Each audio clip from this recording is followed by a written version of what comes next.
Okay, well, let's go ahead and get started. Thank you all so much for coming.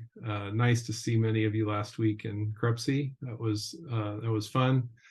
Thanks for those of you who reached out, and we've had some good conversations over the last couple of weeks, and my door continues to be open. So uh, please feel free to reach out and set up a time for us to talk individually. Um, so you see Milt here. Kevin Thompson, I expect to be joining sometime soon. Perhaps he hasn't. I just missed it. And so we have some state representatives here. I just wanted to give Milt a moment here to welcome everybody and thank everybody and kind of signal the handoff now as we move from a regulator-driven initiative to a stakeholder-driven one. So Milt, to you. Thank you, Carl, and thanks so very much for all you've done to help us move this important West-wide market initiative forward.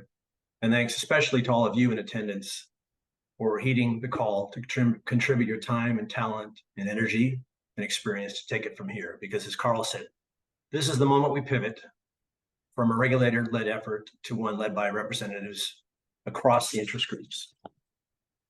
It was never the initiating group's intention to maintain control over the effort. We teed it up because it needed to be done and someone had to do it. And I thank you for your patience this last 3 months. We heard your calls for urgency, but we knew we had to build a solid foundation to give the effort its best chance of success. By today's turnout, I submit that we've done that. And now we happily hand off to you. Okay, great. But one last thing, Carl, if I could. Yeah, sure. I want to now implore you, as you did us, to act deliberately, of course, but also with a constant sense of urgency. And thank you once more. And now, Carl, back to you. Okay, great. Thanks a lot, Milt. So I got a note that Siva, Vice Chair Gunda, is also in the room here with us today as our other regulatory representative. So thanks for joining us, Siva, and I expect Kevin Thompson will be here soon. Okay, so first of all, I just want to get you oriented. So as Commissioner Dumet just said, this is a handoff. So the definition of the launch committee, the decision about what work groups to form, the cadence, the milestones, all of that will be driven by the launch committee that we're going to start working on forming today. So, but just to give you, we have done some thought about what that might look like for you all. And so before, just to kind of provide a sort of introduction to what that might look like, what the kind of activities we see as being likely to be quite important.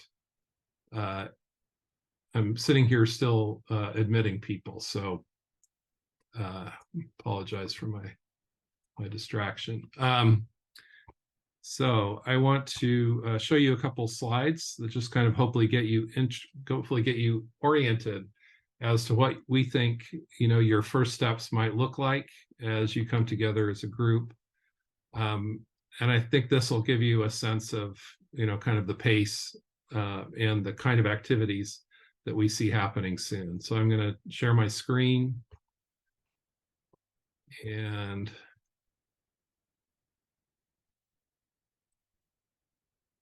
okay, let's see. Can people see this clearly? I think I'm just going to keep it in this mode rather than slideshow mode. I think it's probably easy enough to see. Yeah, first of all, anybody having trouble seeing this? No. Okay.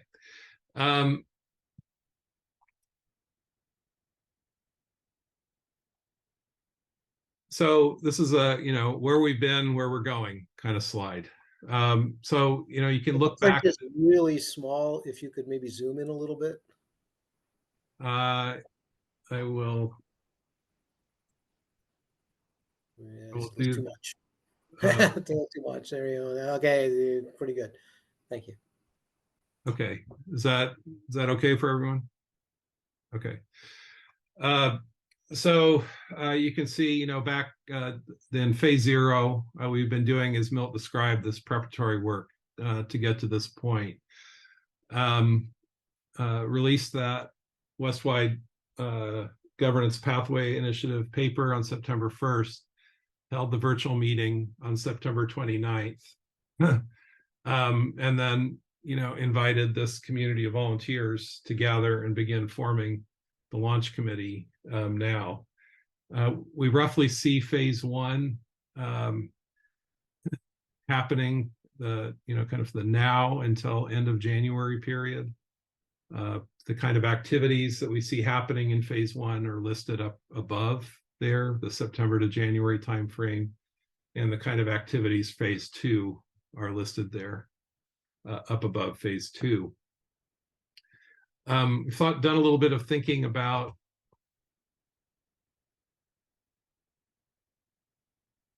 and I can share this with you. So, you can take a screenshot of it, but I'll also share it with you after the meeting.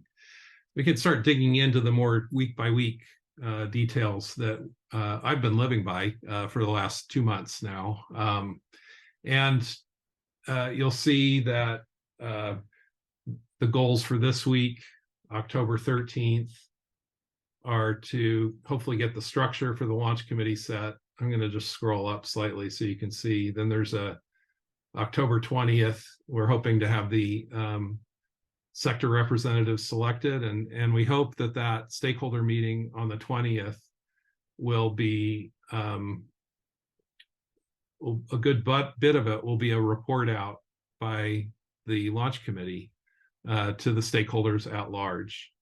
And then the week of October 27th is when the launch committee work starts in earnest, where you'll convene as a launch committee, where you will identify the priority tasks, think about what your initial milestones might be, identify the first work groups, and identify chairs of those work groups, and set them off to begin solving problems.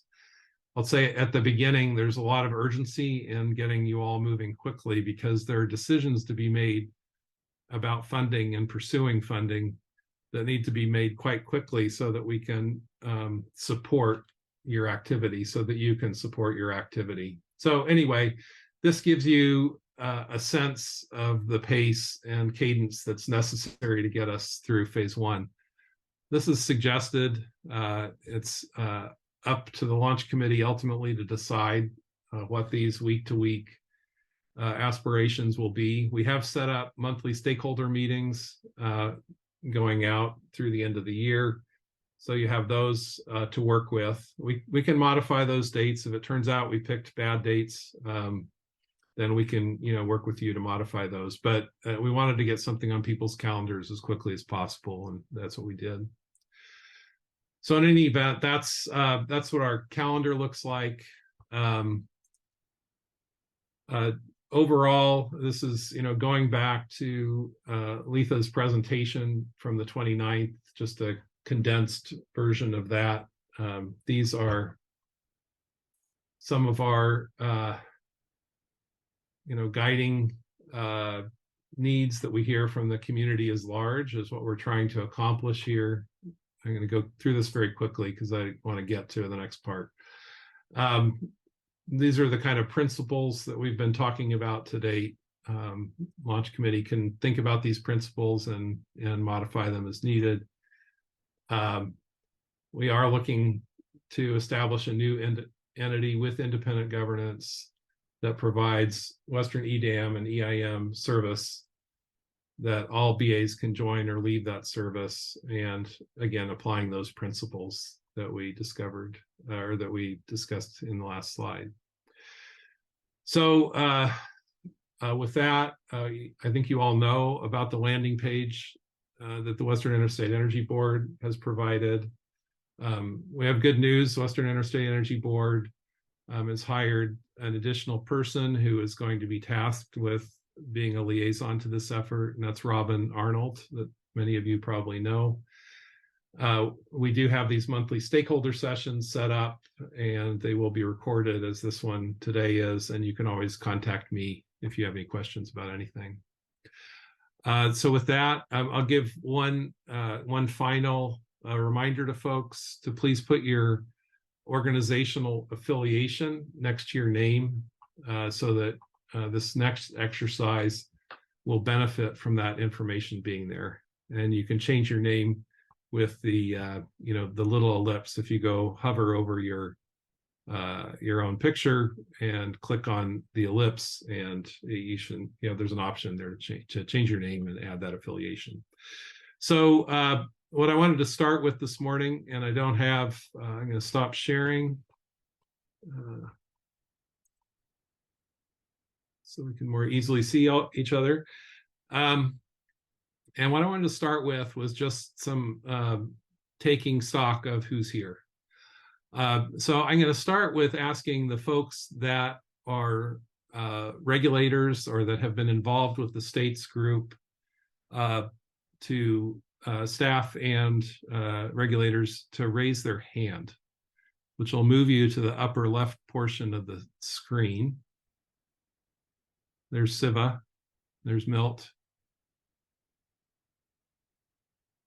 And I guess that's what we have so far today. We'll have Kevin in a little bit. How about, and Simi, yeah, Alice's advisor, President Reynolds' advisor, Simi George, is here today too. Great. Okay, how about investor-owned utilities? Who do we have from an investor-owned utility? Siva, you're not from an investor-owned utility. That may be, yeah, there we go. Okay. Any other investor-owned utility? There's Pam. All right. And Robert from PAC. Scott from PG&E. Any more? Okay, Public Power.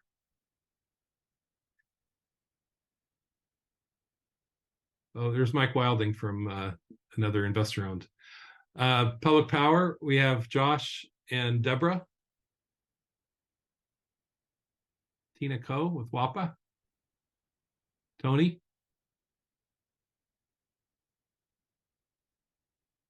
Roger, you're clapping. Are you clapping for Public Power, or are you part of Public Power? Okay, great. All right. How about, oh, and Agnes. There we go. Welcome, Agnes. Thanks. Yeah. Okay. Now, how about, let's see, how about public interest organizations?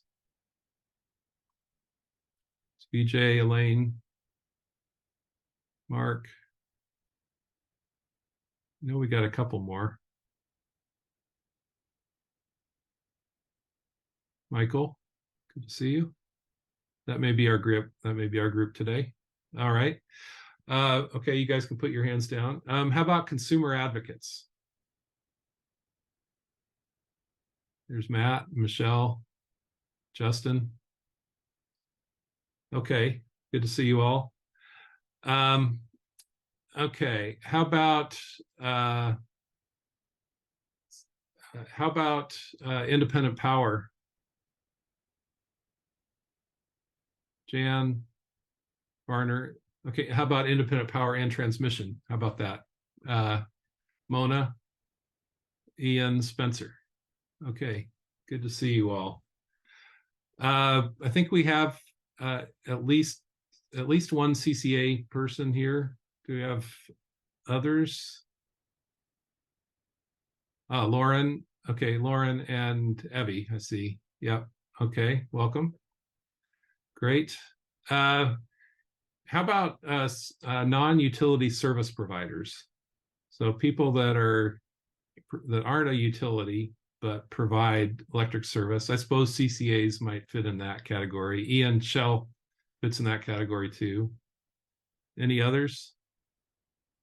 Mona, yeah, NL also has that hat. Okay, great. Okay. Um, and now I'm going to do an everybody else because I've run out of categories to think about off the top of my head. So who have we not? Oh, commercial, large commercial customers. Let's go there first before we do the everybody else. Who do we have that represents large commercial here? Heidi, welcome.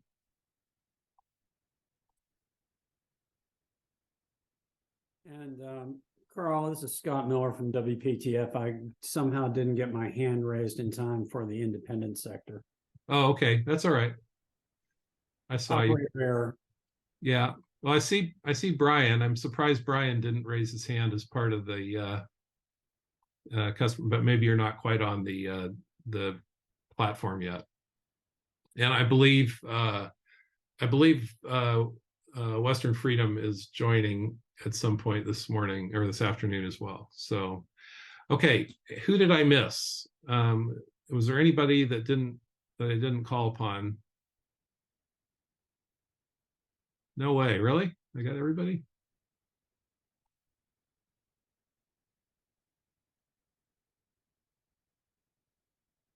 Okay.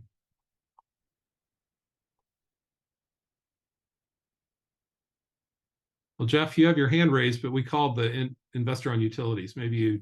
Yeah, but you didn't call me. Yeah. Oh. Okay, some of us are just more important than others, I guess. Okay. All right, thanks a lot. So that gives us a sense of who's in the room. So at this point, I'd like to turn to a discussion of the sector composition. I don't know if people are coming with models in mind. I can share something to start if people would like me to share something to start. I guess I will start by framing what I think the ideal executive committee for this launch committee would be, and then maybe we start the conversation after that. I want everybody here that's with us today, and perhaps some that aren't represented today, to have a delegate that they can go to and that they can call upon to represent them in the launch committee. That would be my ideal. I wish that the launch committee could be as small as possible, but big enough so that everybody has a pathway to a voice on this committee, and that they feel like it's a good legitimate voice for them. The other thing I would say is that because this is a regional group, and the regional interests as we go into thinking about this regional independent entity are at times different. People are coming from a different seat, a different perspective. I think paying a little bit more attention to having regional representation for some of the groups makes sense. And so I've thought about, for example, for investor-owned utilities, for example, it would be beneficial to have somebody representing a California perspective, somebody representing a Southwestern perspective, and somebody representing greater Western perspective. Also thought about, from a consumer advocate perspective, from a residential and small commercial consumer advocate perspective. I'm glad that Matt and Justin are here from California and Michelle's here from Utah, because I think having representation of consumer voices from inside California and outside California is going to strengthen our process and our consensus building. So I just offer those as examples. The regulators, I think I've mentioned, are bringing basically three people to this launch committee process that they'd like to have a representative from California, a representative from the Southwest, and a representative from the Northwest. So you met Milton and Kevin Thompson will be joining us here soon if he hasn't already. And Siva is sitting in today. Alice, I think, will be President Reynolds will be the primary rep from California. So anyway, so I think it's going to be a somewhat large group. It's not like a very skinny nomination committee process where we have a very formal voting structure and so forth. I think there's a lot of foundational activity that needs to happen, establishing a foundation by creating work groups, by identifying work streams, by figuring out, how to pay for things so that this can be an independent multi-sector effort and not, be perceived as being driven by one interest or overly driven by one interest. So I think this launch committee can err on the side of being a little bit larger than some of those nomination committees are. But still, you look at something like the Western Resource Adequacy Program structure, and you look at what's been added in there. I believe there's a large commercial representative in that structure. There is a residential and small commercial. There's one representative. As I said, I think maybe having a couple of perspectives for some of these seats makes sense. So anyway, that's kind of the thinking. Then there's a group of folks that have reached out to me. I've probably talked to about 40 people over the last 10 days. And there's a group of folks that don't quite naturally fit into the sectoral composition, even of the WRAP. And I would just say, there's the DER providers, there's the CalCCA is a little bit different. Non-utility energy service providing entities are a little bit different and sometimes not represented. So some of those folks I've had conversations with and looking to understand how their voice can be communicated in this group. So with that, I guess I would open the floor, and I want to step back to being, a more passive facilitator now. I've talked a whole lot, but I'm hoping that we can entertain some proposals from folks. And I see Elaine stepping forward and Tony stepping forward. Elaine, I'll call on you first. Mine's actually a question that will Sure. help me decide what looks good and what doesn't look good in terms of the future discussion. When I read things about the working groups, I had assumed they would be subgroups of the launch committee.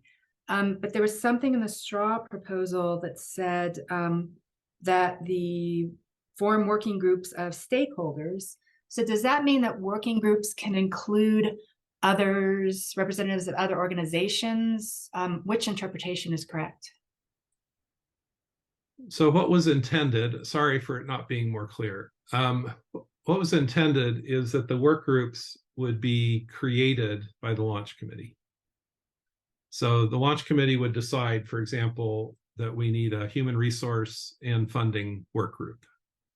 I would expect the launch committee would probably designate somebody from among the launch committee who had a special interest in that to be the chair of that group. It doesn't have to work that way. You guys can change this, you all can change this. But that's what we were thinking, that volunteers would step forward from among you all and from among stakeholders who may not be represented today, who have an interest in supporting that work group's activity. And then that work group would operate, in parallel to the launch committee and report back to the launch committee, and probably report back at our monthly everyone comes meeting. So the vision is that more stakeholders than those on the launch committee could possibly be participating directly in the process through the working groups. as I said, I think that's ultimately your decision, but I think that makes sense that they're, staffing the, bringing people in who have expertise and time to help staff a work group will make it lighter work for those on the launch committee than if they have to staff everything themselves. But that's up to you all to decide. Does that make sense? Yeah. Okay, Tony. Thanks, Carl, and thanks for all the work on this. So I think what I'm hearing in certain aspects is generally what a lot of us have been thinking, that we don't want to get too hung up on how we define the sectors. We want to make sure that it's reasonably inclusive. I think, I don't know if I've seen this in writing, but I think the general proposition has been that the launch committee is going to act by consensus. So that, leads me to think that we shouldn't get too hung up on, this sector has 3, this sector has 4. We're trying to get a reasonably representative group. And it's been my experience that we don't need to specify one from the Northwest, one from the Southwest, one from California. The sectors generally want that themselves, so they kind of take care of it. I like this idea of these working groups, because at least the way I'm envisioning this, it is going to be a heck of a lot of work. The launch committee is going to work really hard, and they're going to have to be really invested in the success of the initiative. So we're going to have to balance that with the inclusiveness that we all want, right? So I don't know if there's a particular number, and I, frankly, don't care whether there's 2 IPPs and marketers or 3, or how these sectors are composed. But at the end of the day, we've got to create a structure that actually can make decisions. And I don't know, maybe the launch committee will further refine itself. And maybe that fits into the funding. I don't know. But to be determined. But generally speaking, I think a lot of us want to make room for as many people as we can, but then make sure that everyone's invested in, getting to the bottom line.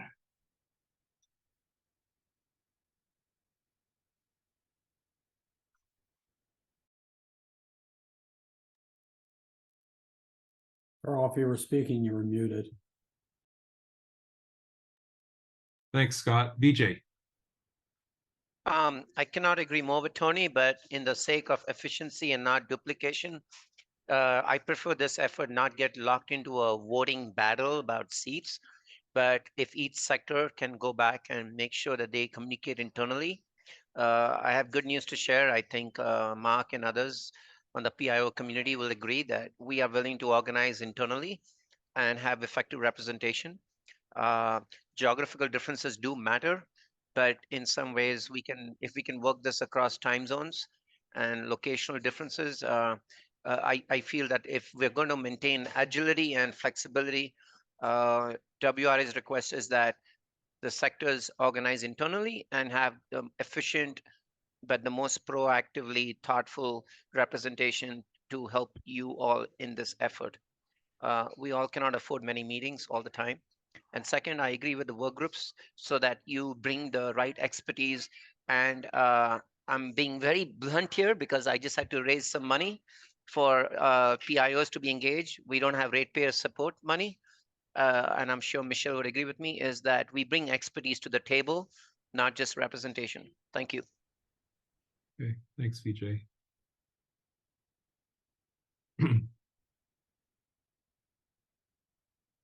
Any other thoughts?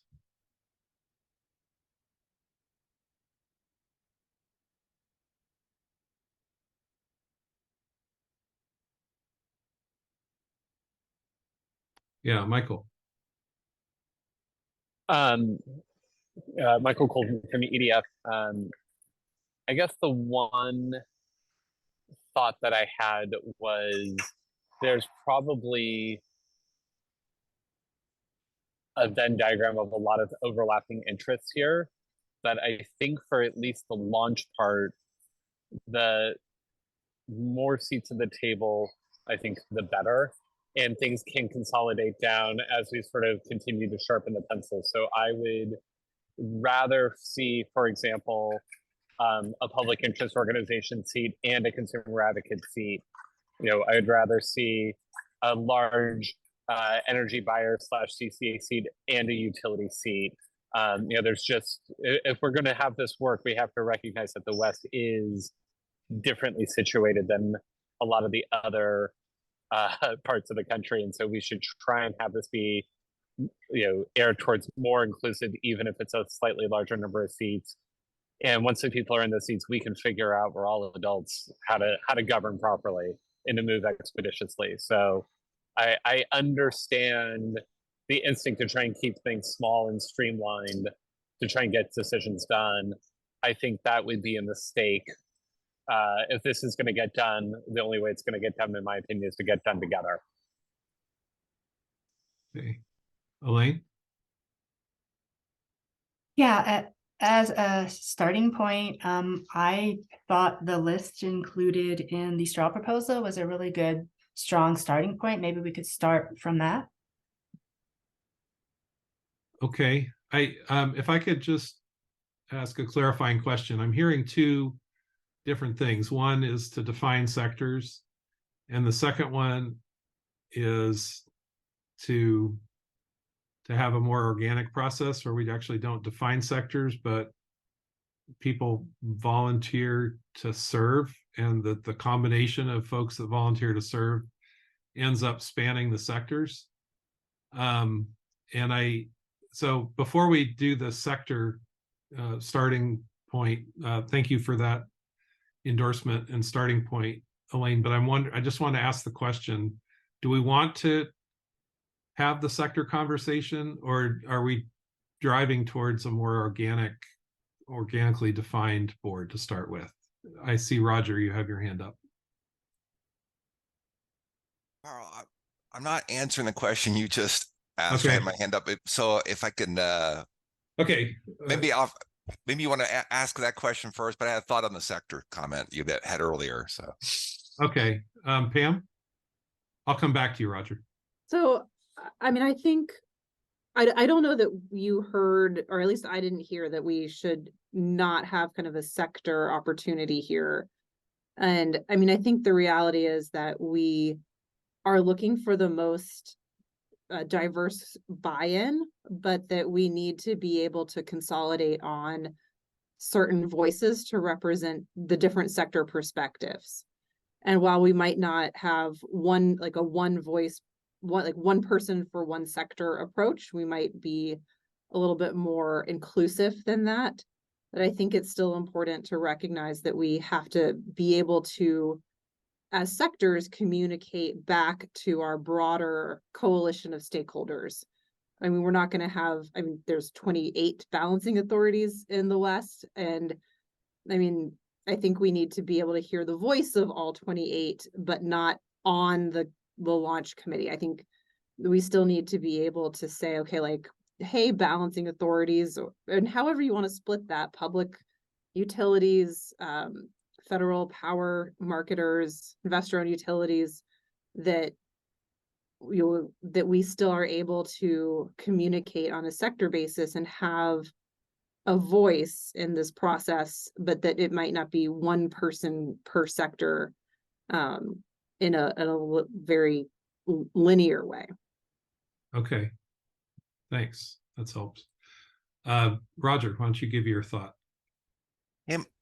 Carl, thank you. I think it's not just the sectors that I think are relevant here. It's the perspectives of people from those sectors. So for example, public powers, we're not all monolithic on a perspective. In fact, some people are very pro RTOs or ISOs, and some people are just adamantly opposed to them. And so I don't, I think there's some disclosure around that is going to be necessary.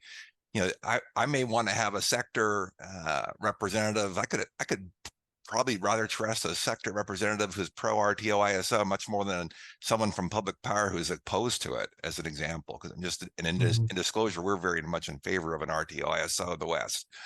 So, but I have public power colleagues that are adamantly opposed to it. Period. So.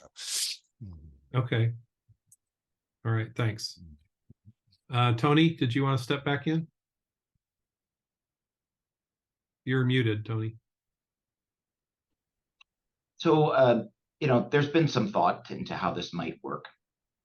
And I was hesitant to throw something out there specific, but I was wondering if it might sharpen the focus of the conversation. Sure. Anyone have any concerns with that? Now I just have to pick the right document of the 12 that are on my screen right now to share. And see if That's Tony, that's the only hesitation I have to this. There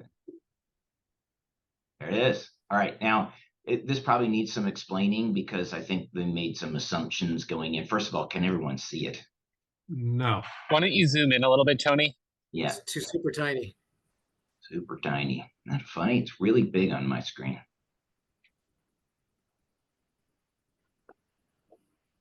And is this lower right? There's the magnification. when I share, I don't see any of the controls. Oh, you're almost there. There you go. Click. Zoom, click. More, 200. There you go. Oh, Better. better. Doable? Um, So some of these categories, I think we had some foreknowledge as to how they might get populated. So you'll see some parentheticals. But so this is just a general breakout. There's not really nothing magic, and it looks quite a lot like what people are familiar with. But I think we had a general understanding of how this might play out with respect to the states and whom might be interested. Obviously, that's presuming a lot, but just trying to provide as much specificity as possible. There's so much crossover between certain of the utility categories. This is the way we've broken it out because it was done that way for other purposes. But again, there's no magic to it. And I think also, there has been some thought that trying to eliminate from our lexicon California, non-California is a good long-term thing to do. So didn't quite get there this time. EI amenities, so that's self-evident, I believe, but that could cut across, public power entities as well. Their EI amenities. Some of the numbers in here weren't calculated to balance, but maybe anticipating that within a particular sector, there might need to be another seat or just to get the right people at the table. Again, we had some thought because of Michelle's involvement in some of these efforts and also California's that those two might be the state, but not trying to presume an end outcome. One of the things that's been, because the CCAs, but then also some of the large customers have started to become increasingly engaged on regional matters, try to create a classification for that.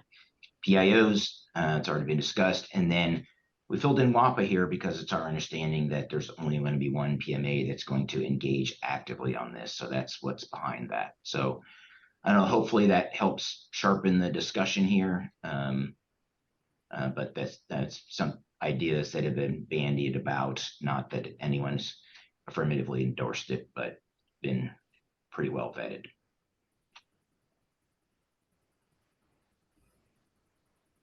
Jan, do you have a reaction or comment?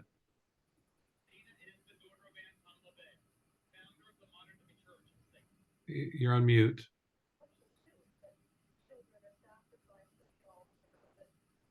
There you go.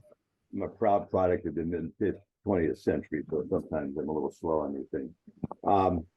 Well, on Tony's presentation, I actually had my hand up prior to that on something else, but I mean, I think that this, corresponds to something that looks, pretty rational, certainly from our perspective. A larger, just a point I wanted to make following up on Roger's comments. I've had some experience on this for going back many years, including a group of people that was similar to this group that formed up prior to there actually being an ISO that helped create such a feature and move it forward. The key there, though, is everybody wanted it to succeed. So I'm willing to put as much time as need be on this effort. But I think if people don't believe in RTOs or they don't like the concept or whatever else, I really don't want to spend a whole lot of time debating, the pros and cons of that. I think that I'm assuming that everybody's here because they'd like to see if something can work, and if it can, great, and if not, so be it. But I'm hoping that kind of remains the key here. From everything I've heard, everybody seems to be on the same page and trying to make something happen, and I think that's great. And so then I think within the sectors themselves, I think people are probably pretty adult in terms of trying to figure out how best to manage that. I think the IPP sector, I'm pretty sure that we can participate in a meaningful way, and so anyway, enough said there. But I just wanted to make that point that I'm assuming we're all trying to push in the same direction. Otherwise, it'll be a waste of time. Thanks. Yeah. Thank you. Mona endorses your comment. Vijay. Thank you. WRA just completed a project of 4 months to canvass the tribal regions and communities in the West. And many of them have expressed surprise or confusion. Some were intrigued, and some are very scared of anything that includes grid regionalization. Some of those tribes are in WAPA territory, some are in BPA territory. So WRA requests for this group to add to Tony's Strzok committee design equivalent authority as the state provinces. There be a tribal representation, but we reach out to the tribal community to organize themselves on how they will engage. But they own a good chunk of land where transmission goes through or impacts development. So that's my one comment or request. Thank you. Okay, thanks, Vijay. And by the way, I have been told by one of the tribal commission chair that they are not pleased with how certain initiatives are currently underway where they've been totally ignored or marginalized. So if you want this effort to have political appeal with federal representatives and senators, just a food for thought. Thank you. Okay, thanks. Spencer. Yeah, thanks, Carl. So I have a question that's apart from how to actually launch this thing, but it's a related point. And I wondered if you have an update or if there's any more to share from the state's perspective about starting and pursuing the legal analysis that's been a threshold issue for some folks sort of on the fence about engaging in this effort that does not include NIPSI, but I think that's an important question for current EIM entities, utilities, looking at Markets Plus, looking at EDAM, and for those of us involved or connected with this West-wide effort to start having answers on how CAISO could be detached and in what form, if that's possible, updating the 2015 EIM legal analysis. I will answer first and then allow our regulators to chime in if they want to. So what I would say is that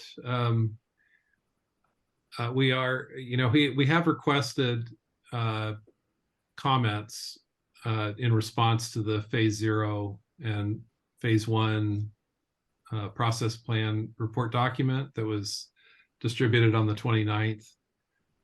Those are coming in on Friday.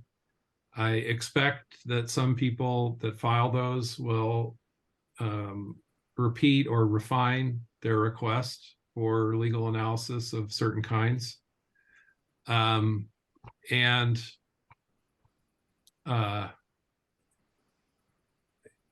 think that perhaps, I think this is one of those areas that would be likely to be identified as a high priority activity by the launch committee. I think the launch committee might be in the best position to think through how that analysis might be done in an independent way that's not sponsored by one stakeholder or by a particular interest, but is more broadly accepted as being a useful approach and a pertinent question. I personally, I've thought of this in terms of a Pathways Research Committee. I've thought of one of the initial work groups that would be launched, which you could announce as soon as you have a launch committee seated. You could choose to announce that you are going to investigate, you're going to form a Pathways Research Committee, and that Pathways Research Committee would discuss things such as legal analysis. I think there will be grist for what that legal analysis, what those legal analysis questions might be, from questions that get submitted on the 13th or that have already been submitted by folks in the last round of questions. So I guess personally, I would have a preference for that decision to be driven by the launch committee rather than being driven by the regulators. But I don't speak for them directly. So if I'm deviating from what regulators would prefer, feel free to jump in. Maybe I'll just ask you to start, Milt, if you have anything to add. Sure. Yeah, and I don't think you've deviated at all. I mean, we proceeded based on our understanding that this was distinguishable from the 2015 facts, right?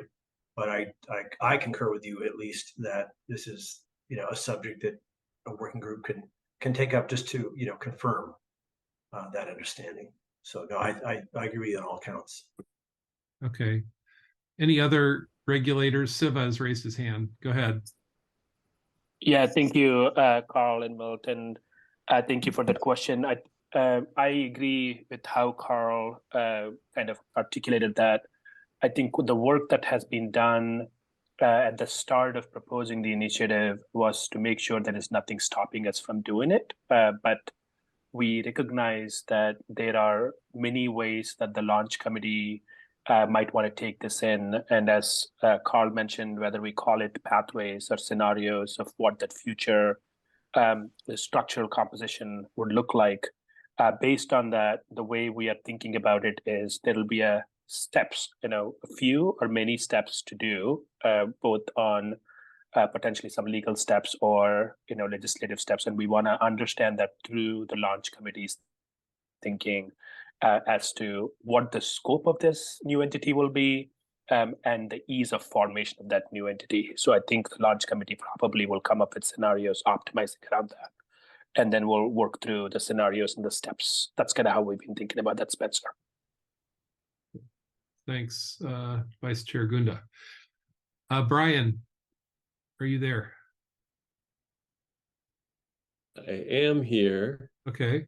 I am here, and I apologize earlier. I've been double teaming meetings, or I was there for a little while. That's fine. So I was actively presenting to the Colorado Commission when you were calling on me, and I could hear it in the background and couldn't speak up. So let me know if there was a specific question you had for me at that point. No, you're all good. Chime in on this structure, which we like overall. I don't know what the alternatives to a sector-based voting kind of structure would be. Kind of had assumed all along that we'd have a sector-based structure, and it makes sense to us. So would love to hear if there are alternatives out there, but sector-based works for us. We would just chime in. So this is Advanced Energy United, by the way. We represent a broad range of companies, including the large customers, but we know that there are other organizations on here representing large customers in that interest. We also represent, the large utility scale developers and distributed resources and DER providers. So that's the origin, I think, of a lot of support for energy markets, RTO eventually. And so would like to have a role for technology providers, both utility scale and distributed in this structure somewhere, because they are so impacted by the market structure and governance. Okay, thank you. Mona. I'm going to +1 what Brian just said. I think the question that I had to deal with the category of large customer and non-utility load serving entities, because some of the customer sided service providers are not load serving entities. So just making sure that that's as inclusive as possible. And then I'll just raise a question. I think I know the answer, but that we're looking at utility scale battery energy storage as being part of the IPP marketer group, but just want to make sure that we're thinking about technology as we're putting these groups together, as that is evolving and we're likely to have more technology types participating in the market, both customer sided and utility scale. Okay. Thank you, Mona. Jeff?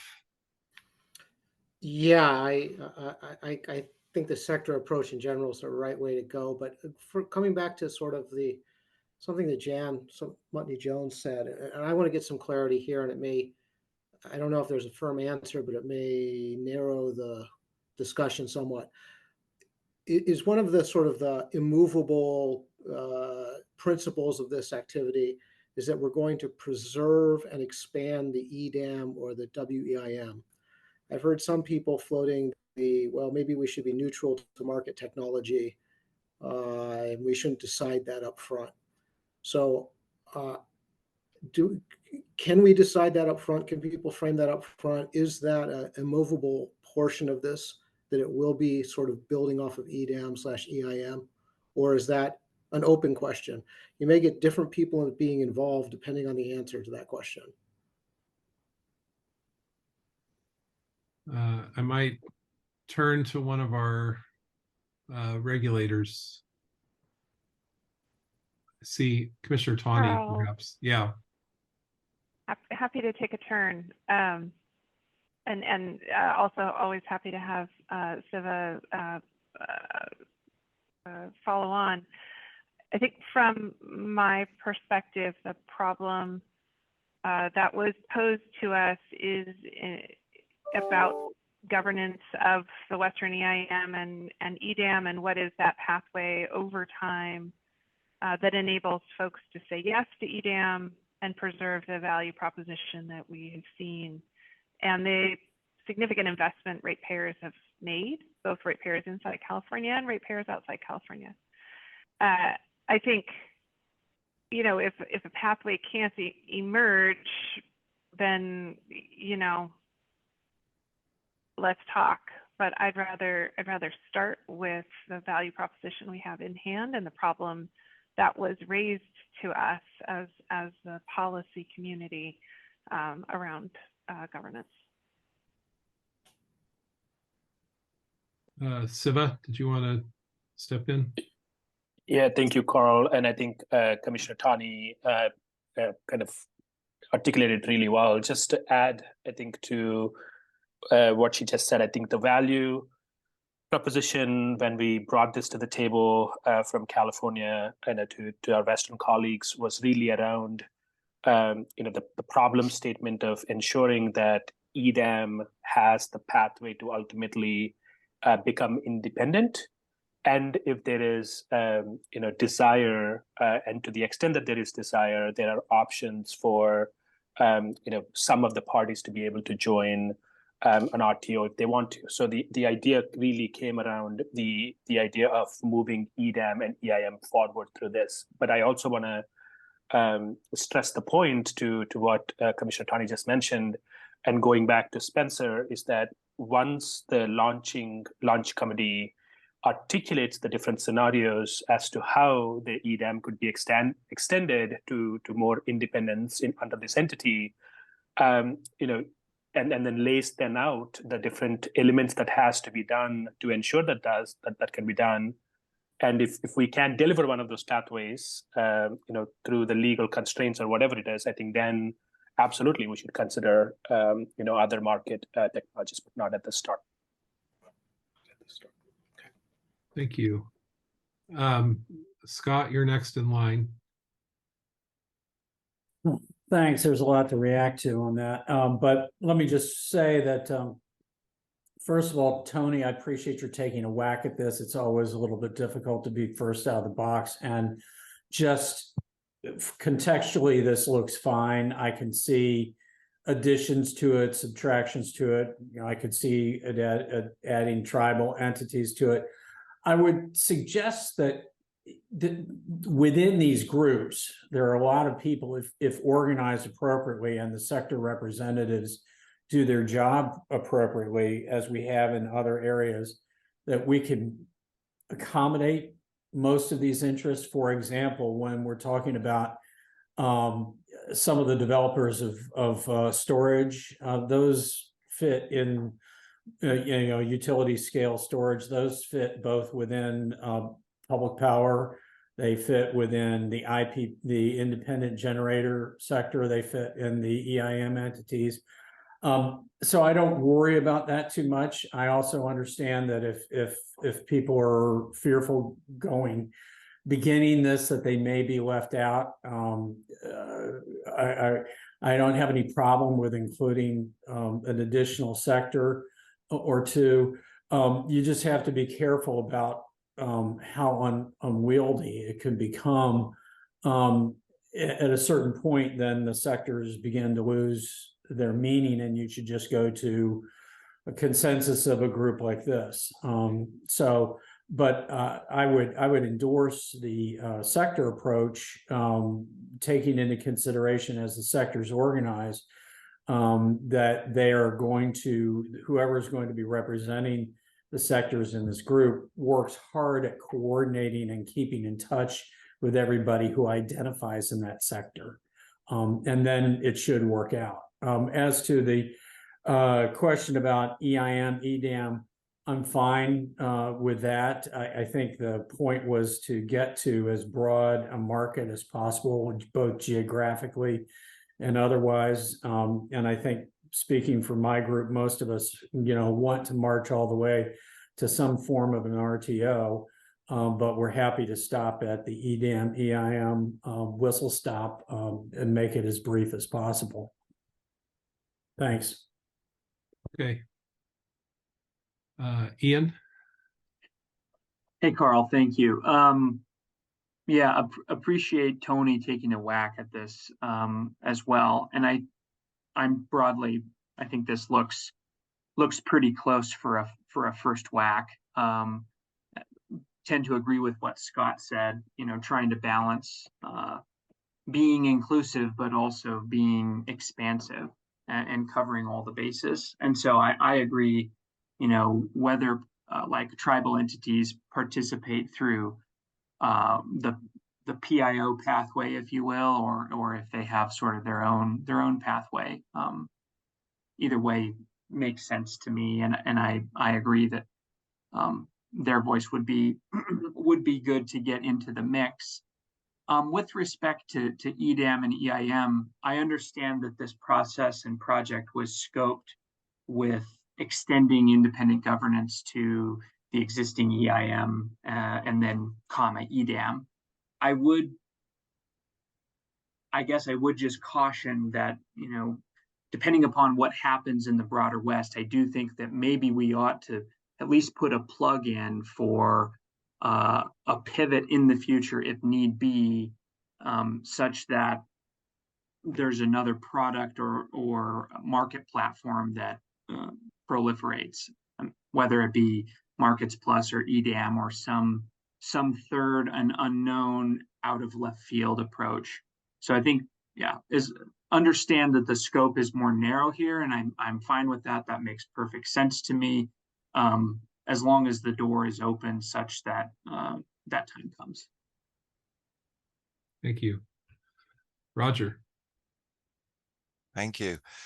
I think the conversation about inclusive versus or expansive and the limitations are spot on. The concerns about where do we build from, and I think it's important to understand that the decisions that we make here, for example, are we starting with EDAM or is it a mandatory EDAM? there are people they're not here today because of that requirement. We're agnostic.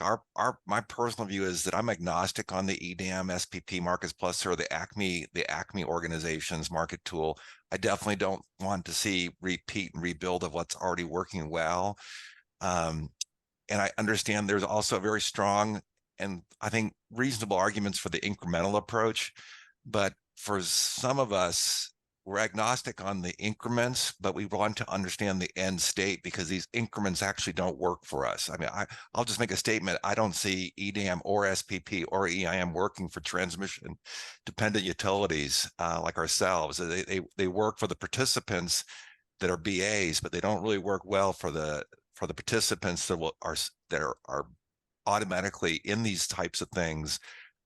So I just want to make, I think that Ian's concept of a pivot would, I think, open up the door for more participation and interest, because there are people who are not here today that I think are not here because of this California EDAM thing, because it views like I would say it's being interpreted as the decision's been made, and as opposed to it's a future decision that could be made.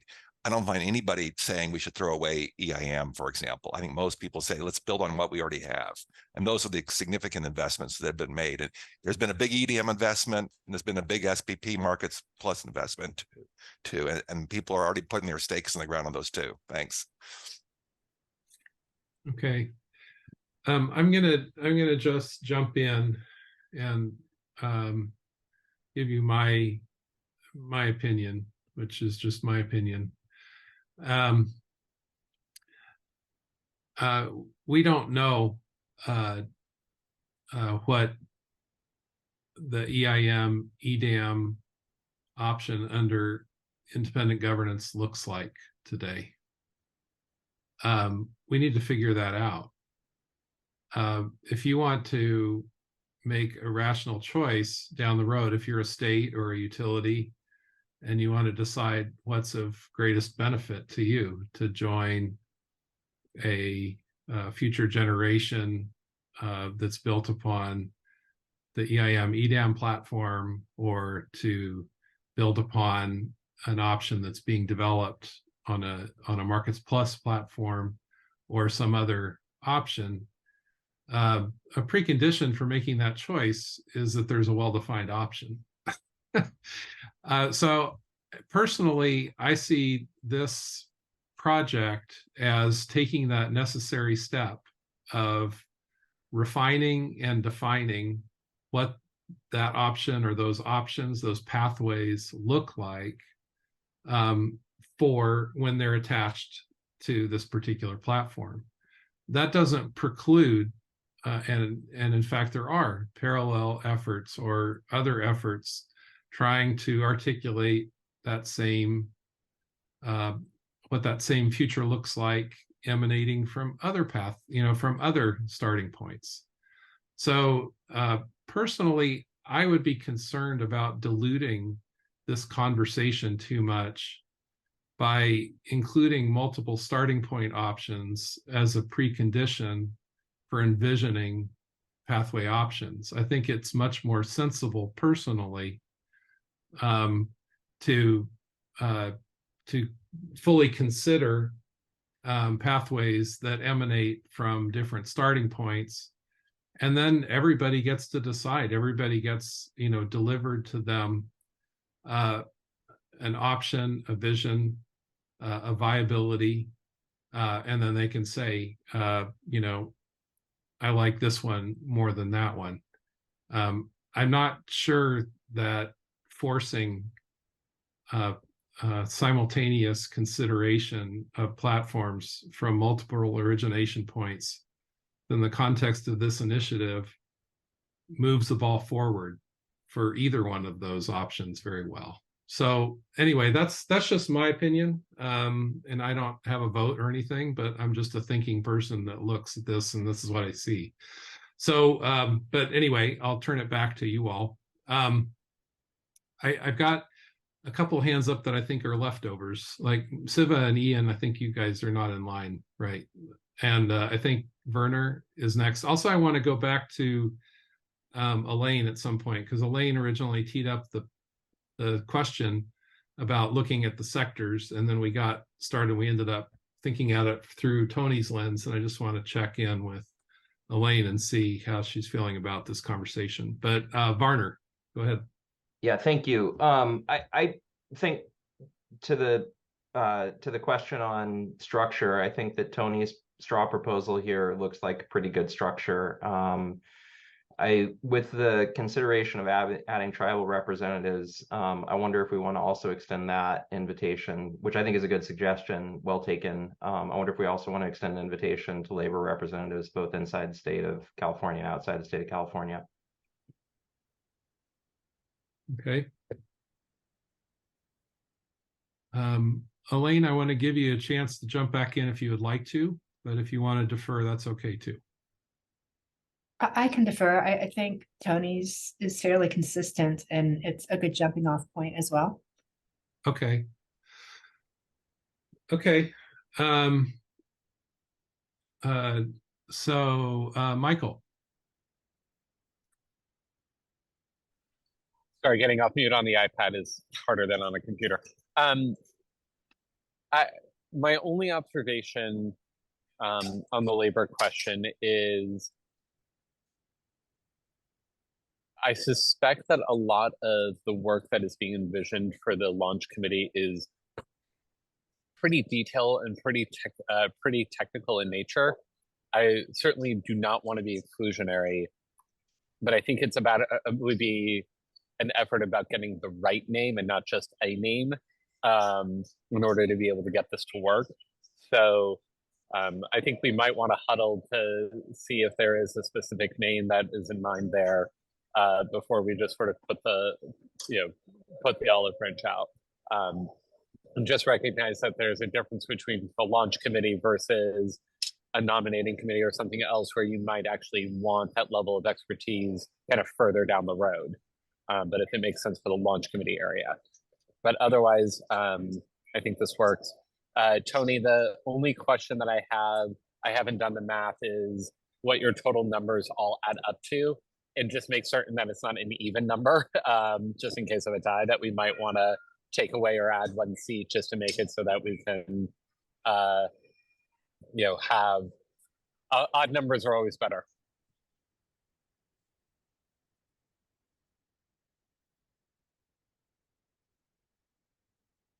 Okay. Tony, you popped off mute briefly there, then didn't. Okay. So we've got about half an hour left, or maybe a little. Let's see. We have 20 minutes. We have about 20 minutes left, so we should start thinking about what we want to get to today. I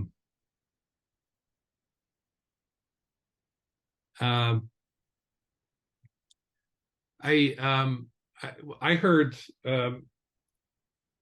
I'll just summarize what I've heard. I've heard the list that Tony proposed looks pretty good as a starting point. Maybe we need specific numbers of representatives from different classes. Maybe we don't need that. It seems like there's support for adding a tribal representative to this. Mona mentioned changing the definition from non-utility load serving entity to non-utility service provider to encompass a broader range of stakeholders. And then we had the question about engaging with labor and adding a labor seat or some other way engaging with labor. And so I guess I have a couple of observations. One is, is the launch committee static, or can the launch committee change? Are we trying to establish an initial launch committee with an eye toward potentially modifying it over time as, underrepresented folks step forward?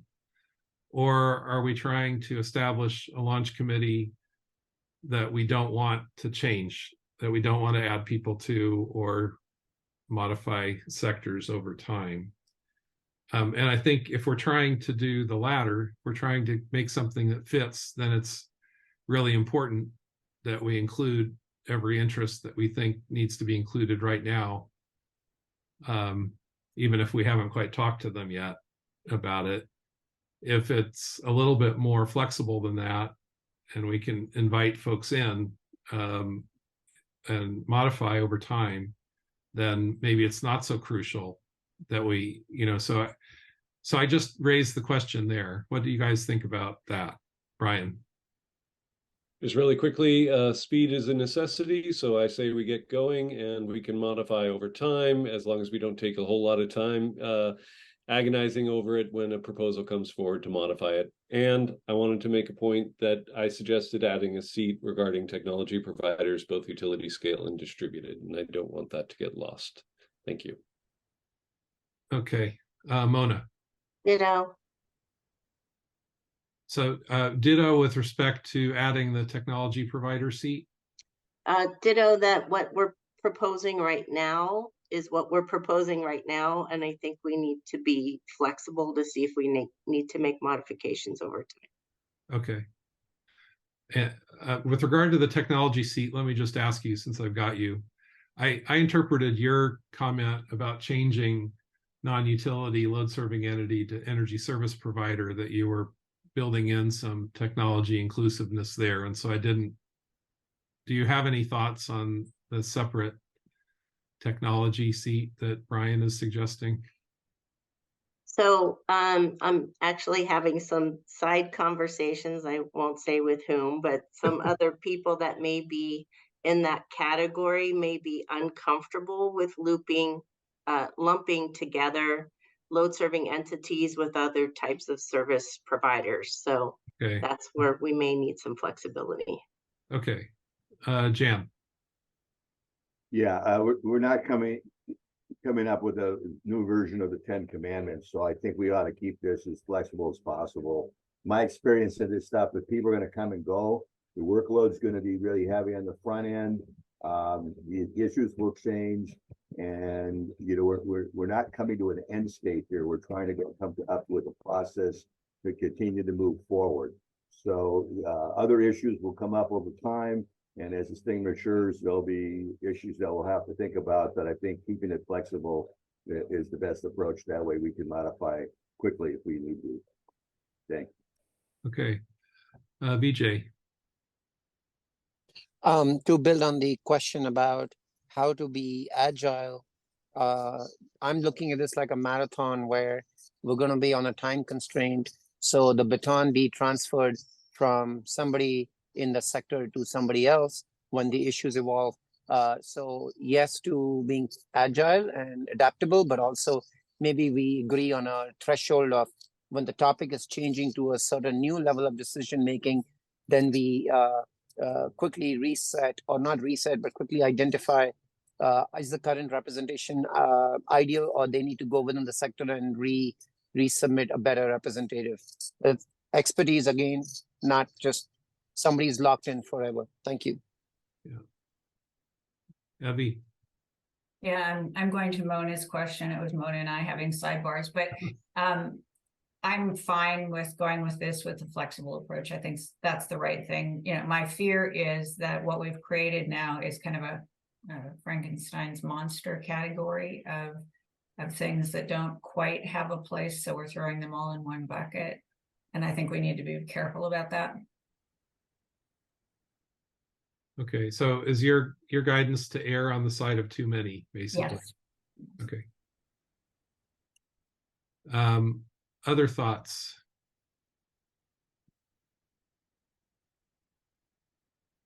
Okay, how do we want to bring this to a decision? We could take proposals for adding seats and ask for Tony's proposal, and then ask if anybody has any issues with adding that as a seat. Maybe that's a good place to start. do we want to start with a smaller list than what Tony has here, or do we want to start with Tony's list? Maybe that's the first question. Does anybody want to start with a smaller list than Tony's list and build from that? Or do we start with Tony's list?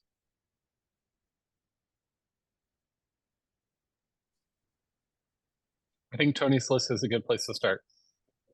Okay. Ben, did you want to say something? Michael beat me to it. I think Tony's list is a good spot. Maybe I offer we take off the numbers since those were tentative anyways, and that might just cloud people's focus on just the sectors.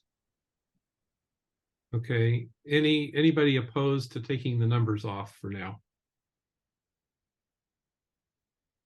Not hearing anybody. Maybe okay, so maybe we remove the numbers and we help and we figure out if the numbers need to be added back in. Scott. Start with Tony's list. We'll maybe throw in a tribal representative as an addition. As for we should people should identify within sectors, and then the sectors themselves work really hard to coordinate properly. And if some particular subsector feels aggrieved, that we can modify later. But let's try to do it this way. Okay, so let me just ask, just raise the question now, since we've said tribal so many times. Is anybody opposed to adding tribal to the list? Okay. Carl, I'm certainly not opposed. I think the question again remains like, can we find somebody who would be willing and interested? If they are, I think we should absolutely try and find a way to be inclusive, but I don't think we should stop everything if we don't have the right name or the right volunteer. Okay. Okay, so your proposal. Well, Carl. Yeah, go ahead. Before you move on, I don't have a lot of experience with this, but I have been in more than one forum where I've heard the phrase tribes are not stakeholders, that they have a different standing. And so I would just want for us to make sure that we, in our attempt to be inclusive, we don't end up being offensive.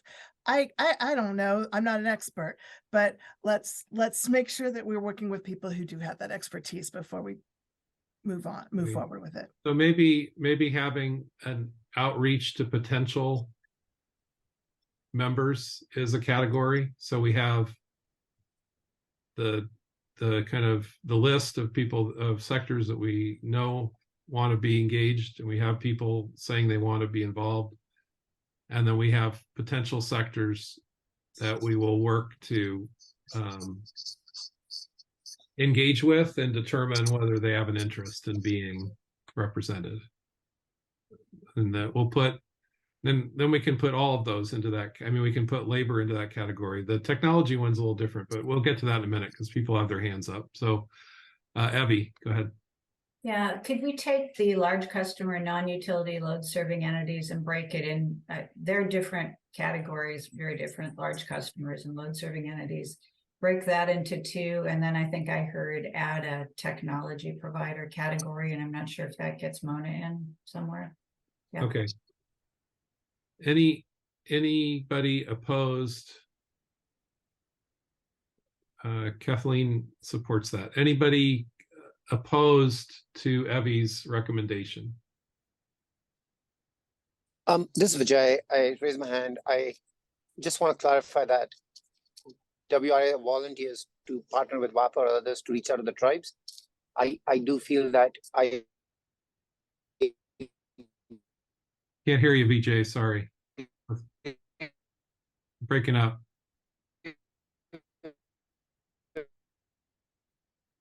Okay, maybe try to join in a little bit later. We can't hear you. That we don't have to stop, but we shouldn't ignore them as a sector. They have sovereign status, so they're quite a stakeholder. Thank you. Yeah. Okay. All right. So any other motions to include or modify Tony's list. So what I have so far is we're taking the numbers out. We're breaking up the large customer, non-utility load service and entity and and technology provider into 3 separate interests.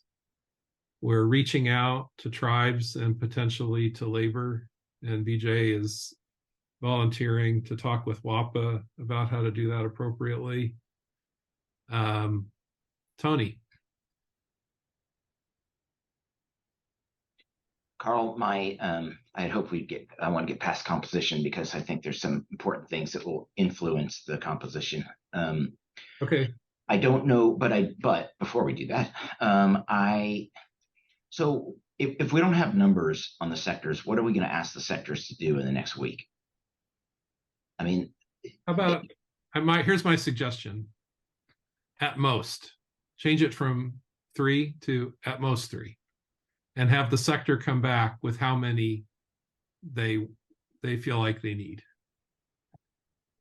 to represent themselves, with a preference for a smaller number if that can work.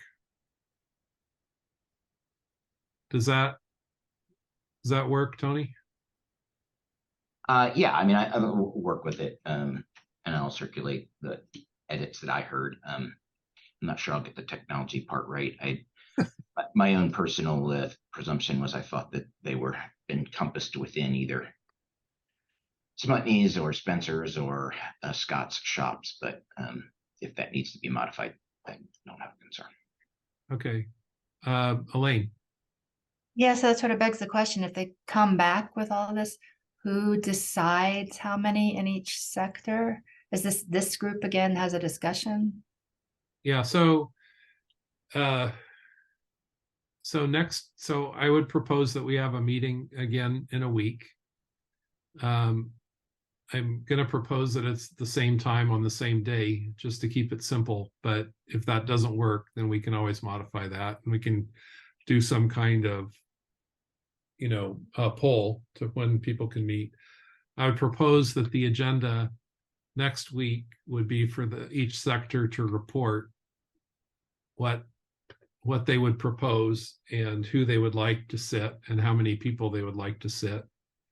I would propose that we collectively evaluate that from a holistic perspective after we have it all in front of us, and ask ourselves the question, is this balanced? Is this inclusive? Or is it inclusive and is it balanced? And then we decide. Anyway, do people like that approach, or what do you think? Okay, I've got a couple thumbs up. I guess I'll raise the question, does anybody not like that approach? Do you have the information you need to reach out to your sector at this point to come back next week with a proposal for your sector and potential folks to sit in the seats? Okay, thumbs up. It looks like everybody's that I can see. Of course, I can only see one page of names, so let me scroll over to the other page, make sure I'm not missing anybody. Okay, it looks like we're pretty good with this as a next step.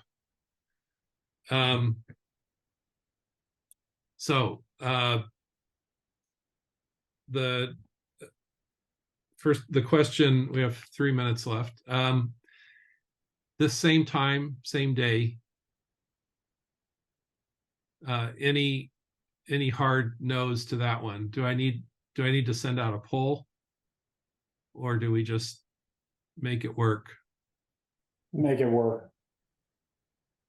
Okay, we got a lot of people, so I think the poll would be tough. Drive on. Yeah. Okay. I'll send out an invite.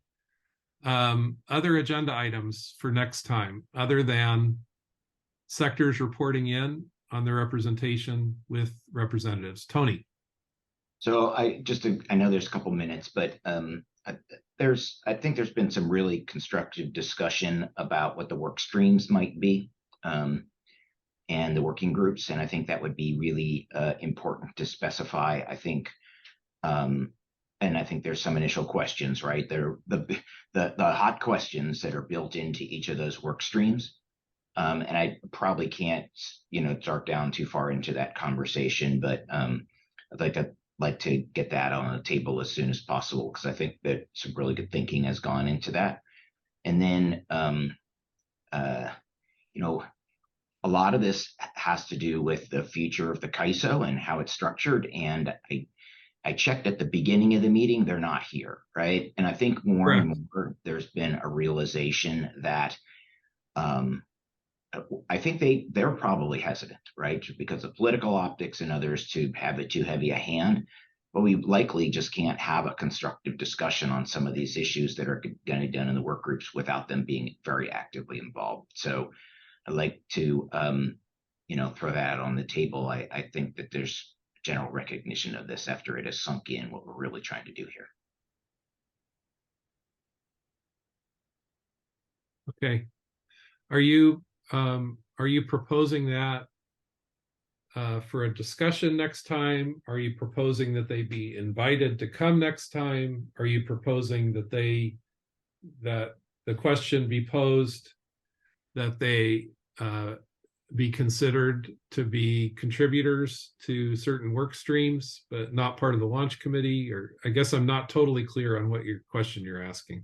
So I think at a minimum, they ought to be key contributors on some of the work streams. Now, whether everyone's comfortable with them being part of the launch committee, I would be comfortable with it, but I don't know if we need to get to that level of specificity right yet, because I think we've already said the launch committee is a living document, not chiseled into 10 tablets.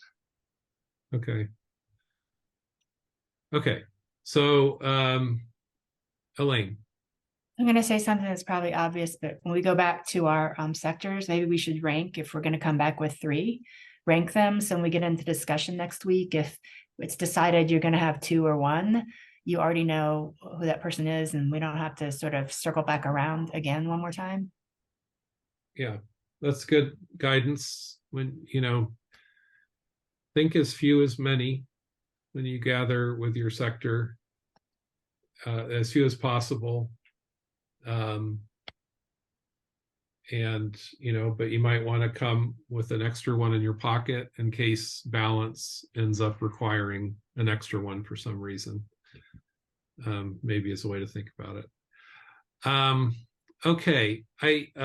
So is there anything we need to do in the meantime? There's this comments thing that's due on the 13th. That's your reaction and others' reactions to what happened. My view is that a lot of you are basically endorsing this process, and I don't know how many more comments you have to make other than to say, I endorse this process. But I would recommend that if that's all you want to say, that at least you file that as a comment, that, you're planning to participate in the launch committee and there are some changes that you would like. If you want to be specific about the changes, then go for it. But a response just giving us some affirmation would be appreciated, even if it's brief, and criticism, however brief or long it might be. Letha, you wanted to jump in? No? Okay. Is there any need for a side meeting, an organized side meeting in the meantime, or are you all going to just organize yourself for the next week and we'll just show up a week from now? Let's take a crack at organizing ourselves. Okay. And anybody that's feeling left out, or if we missed anything or didn't get to hear a concern you had, please give me a call and we'll figure out how to include it in the agenda next time so we can make sure to discuss that. Okay. I think we're about done.